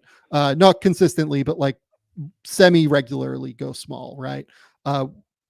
If he's willing to do that, like this is a deal that has some real potential to have an impact. Well, I think even if they don't go completely small, just having like who's the true backup 4-man on the roster as you look through it. I don't know that there's a guy that you really pinpoint. So I think just in that regard, even if it's not like true small ball with Julius at the 5, being able to do that with OG gives you someone that's better at it than Barrett or Josh Hart. And like you said, that's no slight on Hart, one of the best rebounders in the NBA from his position. But that wasn't something I really thought of whenever the trade happened and I was trying to decide on different things. I was kind of looking more big picture things of, which one of between IQ and OG is this better for to expand their offensive game? Who's going to get the bigger contract? All of the stuff you've already talked about and we'll talk about more, as you mentioned earlier. So this was one of those little more nuanced things that all of a sudden came to light as you watch them play. And it's like, as you said, this is going to be a really important variable of all of this, especially until another move is made or, the offseason. OG just giving them that lineup versatility. I love guys that give you lineup versatility. And so that's really vital, really important, really valuable. Yeah, and vital, I think, once you get to the playoffs for sure. That's really all I've got on them. I thought Achua really struggled. Obviously, Malachi Flynn didn't play. We'll see where that goes for those guys long term. Just real quick, I think Malachi is going to get I think eventually he'll be the backup point guard there. I think Malachi is good. I think he's a better fit in New York than what he was in Toronto. Just with some of the things he does, I've always been sold on Malachi. Not as like a starting NBA point guard. I'm not like going crazy. Like he's just been completely jobbed in Toronto. I didn't think he fit well in Toronto, Sam, but yeah. I remember watching him at Summer League his first year and just like, man, he's way better than everybody here. Or maybe it was the second, but I just think he can go in there and I think Tibbs will end up liking him. I think he's underrated as just a tough kid. I think he plays defense. I think he can navigate ball screens. And if Malachi knocks down shots, I think he ends up kind of winning that backup job against Deuce McBride. And I know people will point to the contract that Deuce just got and all those things. Yeah. And Deuce is good defensively. That contract's not so good that he has to be the backup point guard. Like it's not so rich that they can't justify still playing Malachi. So Malachi's dealing with an ankle right now. We'll see how this plays out after a couple more games, a few more days. But I don't think it's not the headline by any means. I just have listened to a lot of people not even mention, like they've mentioned, oh, Precious is going to be huge in this, like an underlying thing. I think if you're going to mention Precious, I think Malachi at least needs mentioned as somebody that could be in the rotation. Yeah, I think he very well could be in the rotation. He just needs to get healthy at the end of the day. I think that the contract they gave Deuce McBride signals very clearly that they're going to give Deuce some leash to be able to play backup point guard. And we'll see whether or not that's able to happen. Sure. Okay. The Raptors now. The Raptors ended up beating the Cleveland Cavaliers. I forget what the final was. I think it was like 126, 123, something like that. I really want to start with Barrett, actually. I think Quickley is way more important long-term than RJ is for this deal. But I loved the process, I guess. I thought the process looked way better for Barrett in Toronto than it did in New York. It felt like the Knicks sometimes like tried to push the issue with Barrett and like would run him on the ball a lot. And like the second units, particularly, like it was IQ and Barrett like on the ball all the time. With Toronto in this first game, I think it was something like He had like 4 transition buckets or attempts. He had an offensive rebound put back. He had like he had 2 spot up 3 attempts. He had, what was it?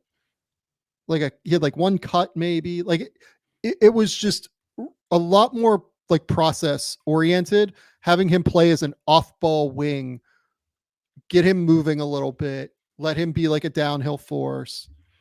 He turned the ball over 5 times. Like, I'm not going to sit here and say like RJ played like a perfect game. It just felt a little bit cleaner to me from a process perspective, where they didn't try and like force on ball reps into it. That was interesting because that makes me feel better about my notes, because I feel like Barrett's a little bit streaky. Like, I think it was the Christmas Day game where he came out. In general, that's absolutely true. Like, he just came in and he just like crushed, I believe, in the first quarter or something. And then it, slowed a little bit from there.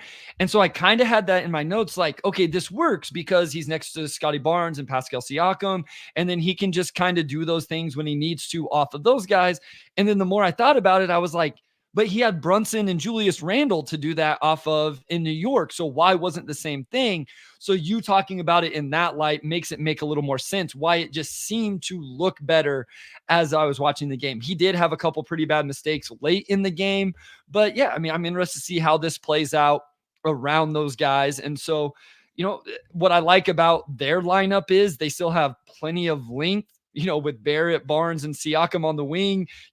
OG obviously is really good defensively, but you still have, those 3 guys.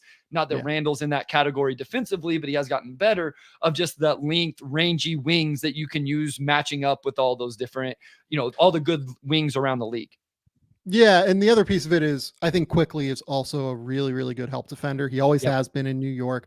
Like, frankly, it was the defensive side of the court was a big reason why I thought he was the 6th man of the year last year. He is a really, really impactful defensive player. He's always on time rotationally. He uses his length well. He scrambles across the court really, really well. Plays on the ball like a little bit lesser of a level than that. Like, I always think he's a little bit better off the ball than I do on the ball, but he's a solid on ball defender. He's not like a bad one by any stretch of the imagination. And overall, the impact I think is quite positive from him. And honestly, the defensive side of the court was kind of what impressed me most with Quickley in that game. I thought he was really quite good on defense. Well, I think it's going to be important for him to be good defense. I know they have Schroeder to take some of these matchups, but if they're going to start this lineup, Quickley's going to take a lot of tough matchups, because I don't know that you want Barnes chasing around the Steph Currys of the world and the Trae Young. He can't do it. Yeah. Like Scotty, the way that they're using Scotty this year is great. Like, they're using him Off like the ball as a free safety, like help defender, like kind of letting him, play the back line a little bit more. And I think that's really, really smart. He can't do like the on ball stuff as good as Scotty is. And so IQ is going to have to do some of that at times with some of those matchups. But I think I'm most interested to see where Quickley takes his offensive game with the Raptors. I've listened to the podcast. You had the instant reaction kind of one that you did. And I don't know like where I am on who's the better player right now between OG and IQ, but I think I have a real belief that IQ's offensive game just has a whole other level that we haven't seen yet. And I'm really interested to see if it happens or not. How much can he's got to improve as a passer in some regards as well. But I'm interested to see that. And so, and then I'm interested to see what he gets paid too. I think that's a huge part of all of this is what does OG's contract look like? What does IQ's contract look like this offseason? 100%. But I think IQ could look, offensively can look really good in this role. And, who knows if Toronto's done or not as well, right? I know Siakam is almost more of a name now that this first trade was made, everybody anticipating the next domino to fall. So if that would happen, then IQ takes on an even bigger offensive load if they do move Siakam. Yeah, and Woj brought up the fact that they're going to like give this little bit of runway maybe to see how this works with Siakam. We'll talk about all this a little bit more with Samson Folk on Friday in the United States. We want to kind of dive deep into a few different things with the Raptors, and they are, again, as we've seen already, the team that holds all the cards at the deadline. So our now yearly check-in with Samson Folk on what's going on with the Raptors is going to be really fun. Okay. It's time now to transition into NBA Draft Prospect of the Week, our segment here where Bryce and I can finally talk about draft again, which is what we really, really love doing.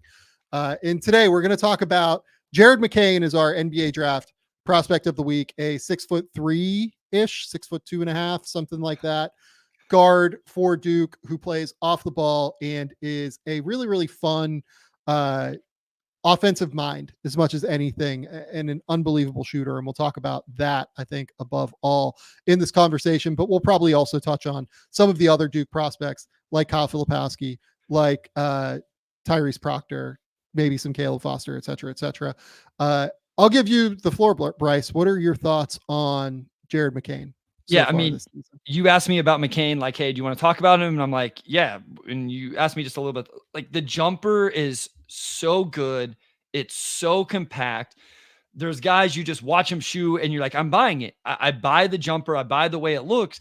The difference with McCain is the numbers also back it up. He's shooting 47% from three on almost 5 attempts. He's 90% from the free throw line, low volume there. But this kid can flat out shoot it. Every single game I'm watching, the jumper is pure. The jumper is real. He's able to do it off the bounce. I think he has at least real 2-level scoring potential.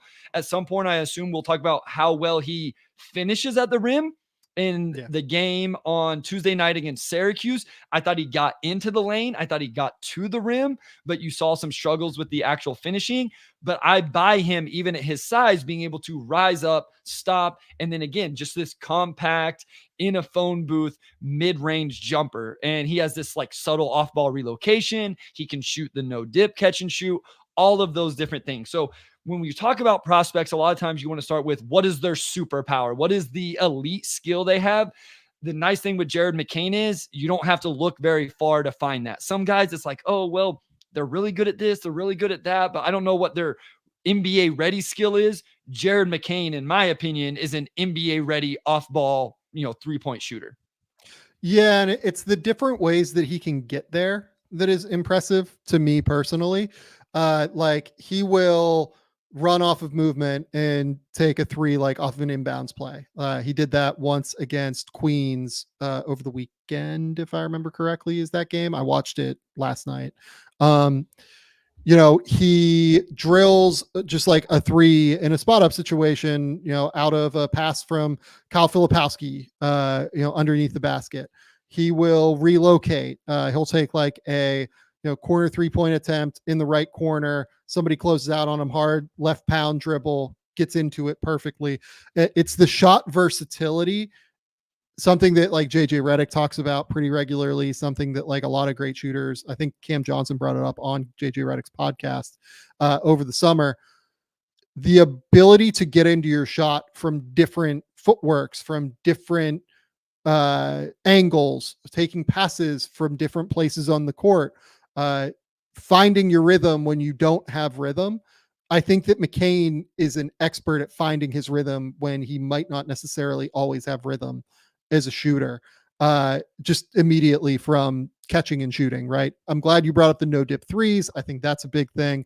Against Queens, he attacked a closeout for just like a sweet little mid-range jumper that I thought was impressive. He had a play against Queens as well, where like he got the ball in transition, went downhill, attacked with like 3 consecutive crossovers at speed, under control still, got to the basket, made a shot at the rim. And then against Syracuse, he made 4 threes in that game. Had like a really nice like baseline drift pass, I thought, to Jeremy Roach on a drive and kick. Just a sweet pull-up transition 3 that was beautiful, like a stop and pop. And then he had this like nice little up and under drive in the first half that I thought was really nice too, that kind of showcased some of the footwork, some of what he's capable of on the court. Just a really, really, really impressive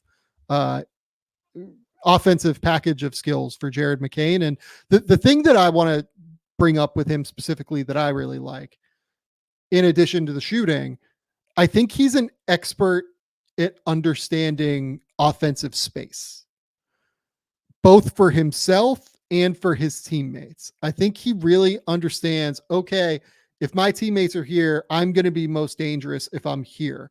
If I'm driving this way, the most effective place for my teammate to drift is going to be that way to the corner, and I'm going to be able to hit like Jeremy Roach for a three, like I mentioned a second ago. I think he just really has like an awesome innate understanding of offensive space and how to utilize that offensive space best on the court. Well, and I think shooting, off-ball shooting relocation is a really underrated skill, especially for this archetype of player.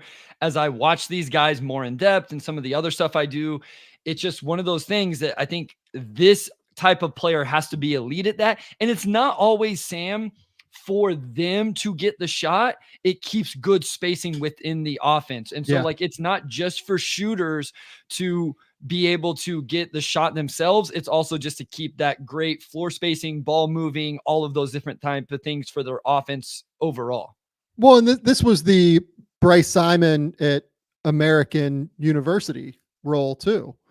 Like, this is what Bryce Simon did. He knows this role well, is the spot up shooter. Yeah, it's spot up. Movement is not a good term to use with me in terms of my shooting. It was catch in the corner and shoot it and don't relocate. We ran set after set after set. Like, there wasn't a whole lot of free flow. So it was like, go to this spot, set this screen, run off this screen, those type of things with my guy, Coach Jeff Jones, who, real quick shout out, he's doing well. He had a heart attack recently. He's the head coach at Old Dominion, but he's on the mend. And so shout out Coach Jones. Change me into the man that I am. So appreciate him. Sorry, didn't mean to go down that road, but yeah, shooting relocate. Like, I love evaluating shooters because of that, because there's so much more nuance. This is why I fell in love with Jordan Hawkins, is because people just thought Jordan Hawkins was a good shooter. It's like, no, there was so much more to what Jordan Hawkins did. It's like, well, they're running all this stuff for him. Yeah, well, he has to use those screens effectively. He has to have the right left footwork and the left right footwork and the shot fake, one dribble sidestep, and all of these different nuanced things. You can't dip it down to your knee and then bring it up on every single attempt. And so seeing McCain be able to do some of these things as a freshman is really impressive, because he's making them at such a high clip as well. Well, and this is why you and I both thought Jordan Hawkins was a better shooter in last year's draft than like Grady Dick, right? Like, and I like Grady Dick enough. Like, I had him, I think, at like 16, 17, something like that. But like that exact thing right there is why we thought Jordan Hawkins was just like a better shooter. Now let's talk about the questions with Jared McCain. Okay, I want to say real quick, you talked about like the ball coming, bad passes and stuff. I just wanted one real quick. I get to do credential stuff for Pistons games at times. Corey Joseph, really not known as a shooter, but I thought it was really interesting. His pregame workout, they would purposely throw him bad passes, like get him off his spot. So he practiced that in pregame of catching up here, catching a bad one that double bounce, catching one down at his toes. And so I just wanted to give that real quick anecdote from just the games I have got to watch, these warm-ups. I've sat right there and watched it. And that speaks to what you were talking about, being able to shoot off balance, off platform, bad passes, those type of things. Sorry, just wanted to mention that real quick. No, it's absolutely right. Like, NBA shooting workouts are bonkers. Like, if you go to a game pregame, like some of the stuff they do, because they're trying to prepare for like specific things that happen in game. McCain, in terms of the questions, so he's like 6'2", 6'3", something like that, and he's a shooting guard that is not like a nuclear athlete. I would say that, like, I have questions about him as like a pick and roll, like pull up creator. Which, if you're going to be like a high level 6'2" scoring guard, that's probably where you need to like get a majority of your opportunities from, is like pull up opportunities like that. You need to be like a real combo who can like create shots at a high level. It's almost more like a Seth Curry role to me. That was the comp I had. Yeah, that's the name that stands out to me. Yeah, I just, it was the last thing in my notes from the game I watched this morning against Syracuse. I didn't love the ball screen usage. There wasn't anything real creative. It seemed like a lot of them, he'd get the ball screen and then he'd just pass it out. And so, yeah, I agree with you 100%. He's got to be able, he's not going to be a primary initiator. Like, he's not going to be a point guard. That's not going to be his game. But if he's going to be a scorer, he's got to be able to do at least a little bit with the ball in his hands in those situations. And I know, as Dirty Dancer brings up, I know people don't like these 6'2" off-ball guys, but the reason I buy into at least a couple every year, and I still don't know where I stand on who those guys are. There's a lot of jumbo creators in the league now where you can play these guys off of those. And floor spacing is a super important, value add to NBA teams. I also, one thing I do like about him, because, the defense, I'm sure we're going to talk about that. He is a sturdy kid. Like, I feel like he's well built. Like, he has a strong lower half, and that's important. Like, you can play a little bit bigger than your quote unquote height and length and all of those if you're strong in the chest and you have the strong lower base. I'm not saying he's can guard 3 positions all of a sudden, but those things stand out to me as opposed to some of these skinny or slider frames that we see with guys. Yeah. So in, Seth Curry as a player, right? Like that might not stand out as like a, awesome name or anything, right? Seth Curry, if you go back to what draft was he would be 2013, if I remember correctly. If you go back to that draft, like Seth Curry is almost certainly one of the 30 best players to come out of that class. Has played a decade in the NBA, still plays for Dallas, right? Had a 5-year stretch where he averaged 12 points while shooting 48, 44, 86, averaged 2.4, 2.3 assists per game. Played on a couple of like quite good teams in that stretch as well. Like for Philly, he was, what was that? It was like 2020 Dallas. That was like a solid team more than like a great team. Is that the team that I think they might have like pushed the Clippers, if I remember correctly, in the first round, but lost to the Clippers? Like he has had a really, really good stretch of his career that would put him like in the top 30 of that class, which is why to me, like I think somebody like Jared McCain is probably a top 30 player in this class. And I would say, I've got Jared like right now, like in the like 20 to 22 range, something like that. I quite like what he is capable of as a potential floor spacer. And I think he is like a truly, truly like elite shooter that will be able to make that role work for him. Yeah. So like just quickly going through that draft class, which Curry was an undrafted free agent in, like I think we would pretty easily get him in the top 30 of a quote unquote redraft from the 2013 draft. Like, that's the horrendous draft. Yeah. That's like the Anthony Bennett draft. There's some names here that are a little tough, but I think we would. Yeah. Like guys that you would have ahead of Oladipo, Otto Porter, probably Cody Zeller, KCP definitely, CJ, McCollum definitely, Adams definitely. KO, that's 6, Giannis, 7, 8, Schroeder, 9. Mason Plumlee probably 10, I would say. Tim Hardaway Jr. Reggie Bullock probably is above him defensively. No, I don't know if I would put Reggie on above him, honestly, but they're in the same tier, let's say. So even 12. Gobert. Rudy Gobert 13. Then there's like nobody in the second round. This second round, like Muscola is like the only name in the second that's still in the NBA, I think. Yeah, Alan Crabb, got that enormous deal, obviously. And then the undrafted guys, Dellavedova, that's 14, let's say, because I think Delly would be close to him. Tice would be 15, but Tice was like not on the radar really at that You're point. Getting him in the top. I think you could really make a legit argument for top 20. Yeah, I think he is a top 20 guy in that class. And by the way, this draft class kind of similar to the 2013 draft class in terms of, overall strength. So it's an interesting parallel, I think, to draw. Jared's obviously a lot younger than Seth is, so it might take some more development time. But yeah, I think Jared is a real interesting player. And I think YouTube user brings up a good point. He sounds like a guy who could potentially help a good team as a deeper rotation guy early in his career. I think that's probably more the role, as opposed to like putting him on a lottery team and saying like, hey, like, you have to go figure shit out. Defensively, what were your thoughts?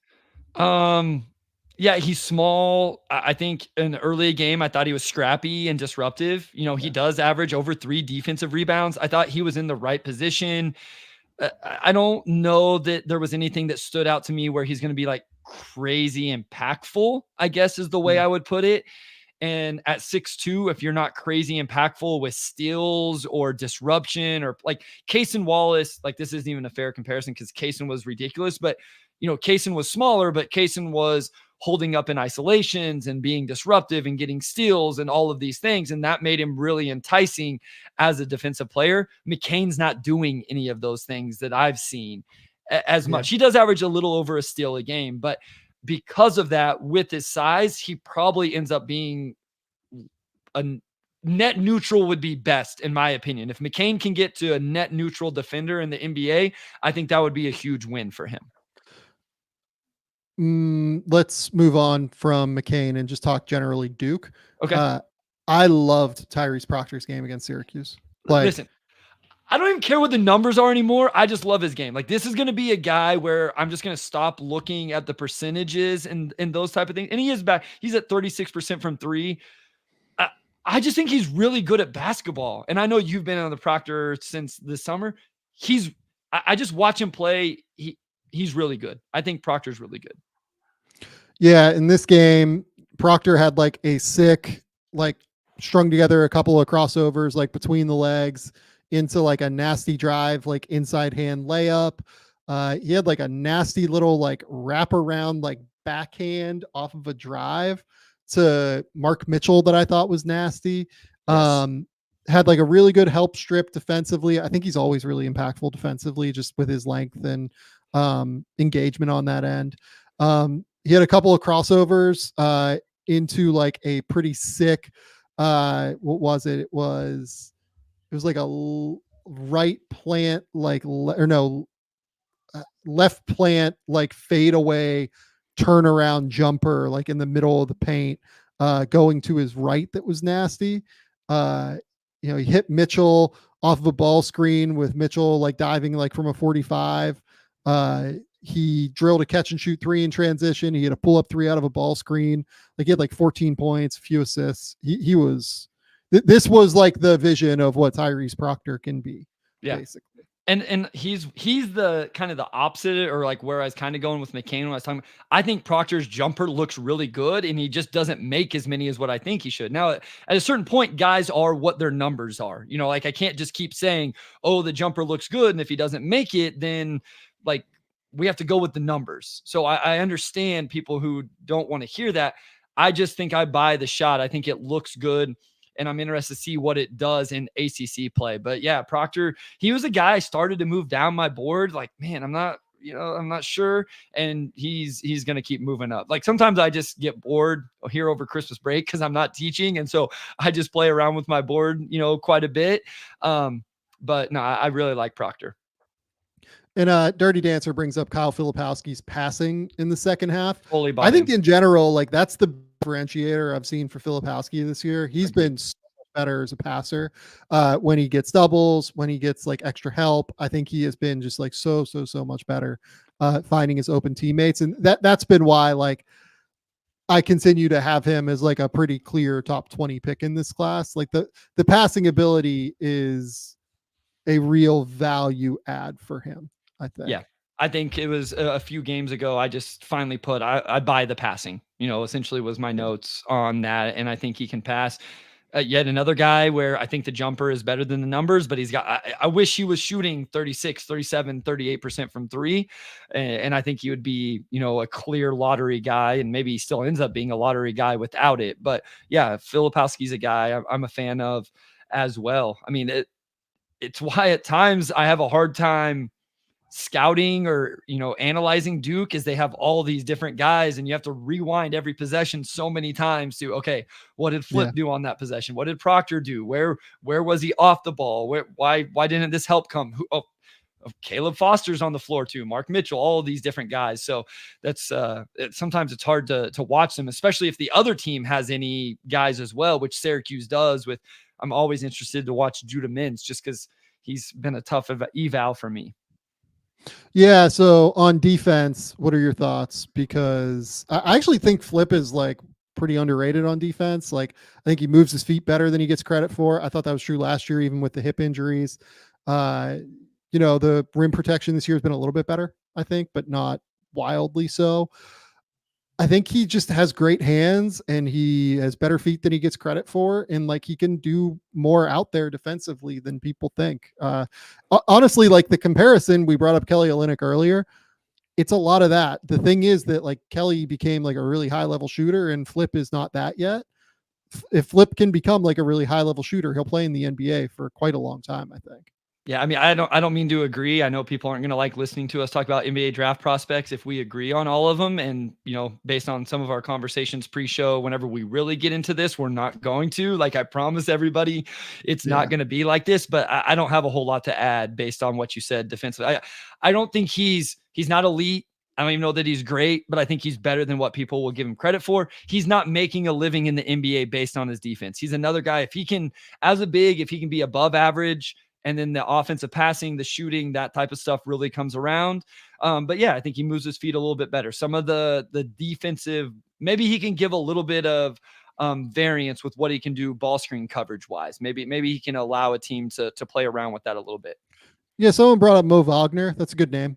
Like, that's a fun name to me as well. And like Mo Wagner, I think that somebody like that is a first round pick in this class, to be honest. I think Flip has a little bit more than Mo does, just in terms of defense and passing and things like that. But yeah, like that's a really good name, I think, as well. Like there are names that you can come up with. So, okay, Bryce, that's it. We're going to call it at an hour 45.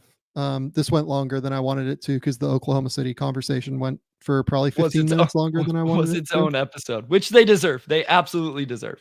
They absolutely deserve it. Bryce, tell the people where they can find your work. Tell the people what's going on. Yeah, so at Motor City Hoops on Twitter, if you're a Pistons fan, the Pistons Pulse. And then if you guys are interested in some more three-point shooting talk, I'm actually joining the coach Dave Love. If you guys aren't familiar with Dave Love, he's an NBA shooting coach. I'm going to join his podcast that he just started, and we're going to talk and dive into a bunch of shooting stuff. So that's not live, but you can find it on his YouTube or his Apple, Spotify, wherever you listen to pods. And yeah, that's all I got. Everything else I do here with Sam on Game Theory. That's great. I love Bryce. Bryce is the best. Go read all the stuff I wrote about the OG Anunoby, Quickley Barrett deal over at The Athletic. I am kind of starting draft guide stuff already, so the writing will be there, but it will, maybe not be as active for the next like week or so until I can like really get this thing going. I'm up to this is a record, Bryce. I'm at like 25,000 words already on the draft guide. I feel good about it. I don't know how you write that much, man. I'm so glad to be done. For a while, as I was to be clear, I don't either. Like, so, let's be honest. Whenever I was first getting into the content creation world, I had to do writing to get my foot in the door with NBA draft stuff, even with Piston stuff. Some of the other things I do, there was a lot of writing. I was also getting my master's. And I was just so tired of it. Finally got to a point in content creation. I don't have to write anymore. Finished off my master's, my non-media stuff I do with all of this. I don't have to write there anymore. Everything's video, talking, those type of things. I could not be happier. I hate writing so much. So big shout out to you I hope everybody appreciates the work, the amount of time it takes for you and the amount of words you write to do all of that. It is indeed a very large endeavor that is fun, and I sort of enjoy it while hating it regularly. But I'm far enough ahead this year where I feel like I am in a good position. Bryce, that's all I've got. I think that we'll be back on Friday with Samson Falk. I will talk to him about the Raptors and deadline stuff and what all of this looks like moving forward for them. That's all I've got, though. Until next time, we'll talk soon.